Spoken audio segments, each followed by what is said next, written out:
और यही बिल्कुल इसके साथ हो रहा है। ही हैज ओवर प्रॉमिस और अभी डिलीवरी नहीं दे रहा। हाँ, बाद में बहाना बनाएगा, जी मेरी गलती नहीं है, देखो जी ये हो गया वो। देखो, nobody is concerned about that. लोगों को कोई फर्क नहीं पड़ता किसकी गलती है। वो कहते हैं तूने वादा किया था, अब निभा उसको, ये निभा नहीं पाया। इसीलिए मैं कह रहा हूँ। और वहां पे तो आप जानते हैं कि हर 6 महीने में पुराने जमाने में प्राइम मिनिस्टर बदल जाता था।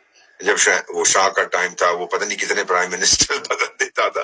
तो यही वहां की परंपरा भी रही है और ये जाएगा, क्योंकि मुझे नहीं लगता कि इसमें वो अभी काबिलियत है या तजुर्बा है कि एक वॉलेटाइल सिचुएशन को ये कंट्रोल कर सके। ये मेरा मानना है बेटा। और सर, ये किसके इशारों पर ये सब ये बयान दिया? पहले ही भाषण में सदन के अंदर से नहीं, मेरा मानना है कि शायद अमेरिकियों ने इससे कहा है कुछ ऐसी बकवास कर दे, क्योंकि वो भी इससे खुश नहीं है। क्योंकि याद रखिए कि इसने पिछले साल जो पोस्ट किया था उसने अमेरिका को भी गाली दी थी। तो उन्होंने कहा अच्छा तू गाली दी है, और ट्रम्प साहब तो आप जानते हो गाली उसको देंगे तो वो तो बदला लेता है, वो तो भूलता नहीं है। तो कहा भाग जाए यहाँ से। मेरा मानना है कि ये फंस गया है, अपने ही चक्रव्यूह में फंस गया है।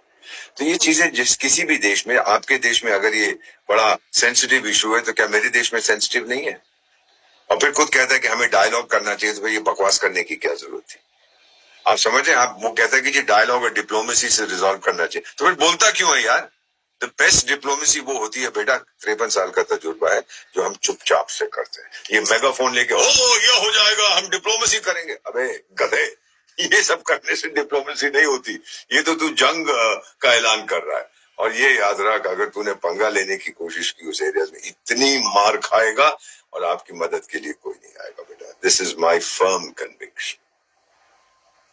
सर, जब नेपाल के प्रधानमंत्री सदन के अंदर से ये बयान दे रहे थे और उसके ठीक 24 से 48 घंटे के भीतर उसी पार्टी के मुखिया, नेपाल की जिस पार्टी के प्रधानमंत्री हैं, उसी पार्टी के मुखिया भारत के दौरे पर आ रहे हैं। मोदी जी से भी मुलाकात की खबरें हैं। तो क्या आपको लग रहा है इस विषय को उठाएगा भारत और मोदी जी इस पूरे मामले पर लताड़ने वाले हैं खूब जमकर? मैं आपको कहूं बेटा, I have no reason to say this.